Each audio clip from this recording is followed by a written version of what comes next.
مصطفی هجری، سرنوشت ایران را ملت‌های آزادیخواه آن رقم خواهند زد. پیام نوروزی دبیرکل حزب دموکرات کردستان ایران. هموطنان گرامی، مردم آزادیخواه و مقاوم کردستان، امسال در شرایطی به استقبال نوروز و سال نو می‌رویم که در برهه‌ای سرنوشت ساز از تاریخ قرار گرفته‌ایم.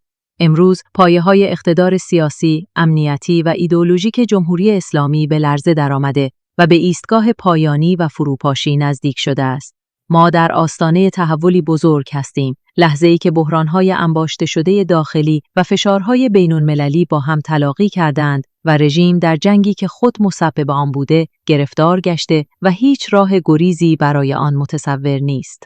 سال 1404 را باید سال فرو ریختن کاخ پوشالی رژیمی دانست که دهه‌ها با خودکامگی و سرکوبگری بنا شده بود.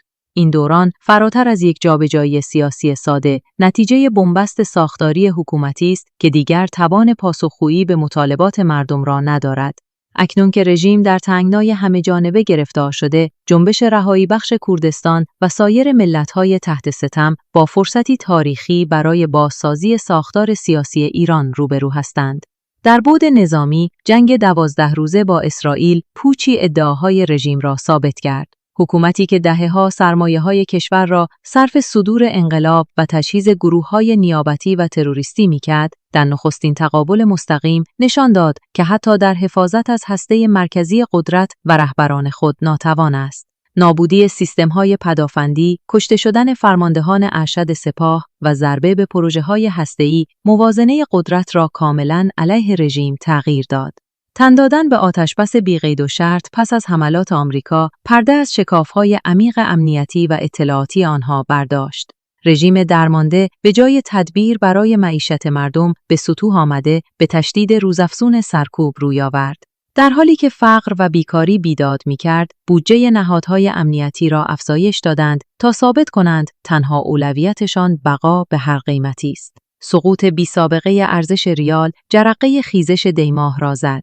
قیام و اعتصابی سراسری که خیابان‌های ایران را به صحنه تقابل آشکار مردم و قدرت تبدیل کرد. دستگاه سرکوب نیز با بیرحمی تمام ده‌ها هزار نفر را به خاک و خون کشید یا روانه زندان‌ها کرد. نقطه عطف سال 1404 در حافظه تاریخی کردستانیان اعتصاب عمومی و یکپارچه کردستان ایران بود. اتحاد مردم از کرماشان و ایلام تا لرستان در محکومیت جنایات رژیم و پشتیبانی از اعتراضات سراسری دستاوردی بزرگ برای جنبش ما بود. کردستان ایران یک صدا اعلام کرد که در برابر خونهای بناحق ریخته شده فرزندانش سکوت نمی کند. همین ایستادگی باعث شد تا جامعه جهانی و اتحادیه اروپا در تصمیمی تاریخی سپاه پاسداران را در فهرست تروریستی قرار دهند. فعال شدن مکانیسم ماشه توسط شورای امنیت رژیم را در بنبست حقوقی قرار داد و به استراتژی فریبکارانه خرید زمان پایان داد. این انزوای بین‌المللی در نهایت به حملات مشترک آمریکا و اسرائیل و هدف قرار گرفتن سران سیاسی و نظامی رژیم از جمله علی خامنه‌ای منجر شد. او که عمری را در توهم عمق استراتژیک و جبهه مقاومت سپری کرده بود، سرانجام در گردابی که خود ساخته بود غرق شد. هرچند سایه جنگ افروزی‌های این رژیم هنوز باقی است، اما آنچه در تاریخ می‌ماند نه قدرت نمایی کاذب آنها، بلکه زوال حکومتی است که بنیادش بر مرگ و حذف دیگران بنا شده بود. ایران در آستانه دگرگونی بزرگی است. آینده این سرزمین در دست ملت‌های به پا خاسته است که برای آزادی و کرامت می‌جنگند. راه عبور از این بحران پایان دادن به تبعیض میان مرکز و پیرامون و به رسمیت شناختن حق تعیین سرنوشت در قالب یک سیستم فدرال و دموکراتیک است. تنها در چنین ساختاری است که همزیستی مسالمت‌آمیز و پایدار تضمین می‌شود. کردستان ایران به دلیل پیشینه مبارزاتی و سازماندهی منسجم نقش کلیدی در این گذار ایفا می‌کند. ما به عنوان احزاب کردستانی آماده همکاری با تمام آزادیخواهان و ملت‌های ایران هستیم تا فرایند سرنگونی رژیم را تسریع کرده و سیستمی مبتنی بر دموکراسی، برابری و حقوق ملی برپا کنیم.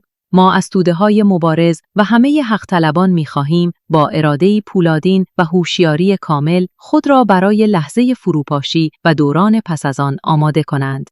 حزب دموکرات کردستان ایران با درک این رسالت تاریخی بر اتحاد و گفتمان حق طلبانه خود پافشاری می کند. نوروز رمز پیروزی نور بر تاریکی و نماد رستاخیز ملی ما علیه ستم است. این عید باستانی را به تمامی آزادیخواهان ایران، کردستانیان نستوه، خانواده‌های معزز شهدا، زندانیان سیاسی و پیشمرگان قهرمان تبریک می‌گویم. امیدوارم این نوروز نویدبخش رهایی نهایی باشد. پیروز باد مبارزه آزادیخواهان ملت‌های آزادیخواه ایران. سرنگون باد رژیم جمهوری اسلامی. مصطفی هجری، دبیرکل حزب دموکرات کردستان ایران. نوروز 1405 خورشیدی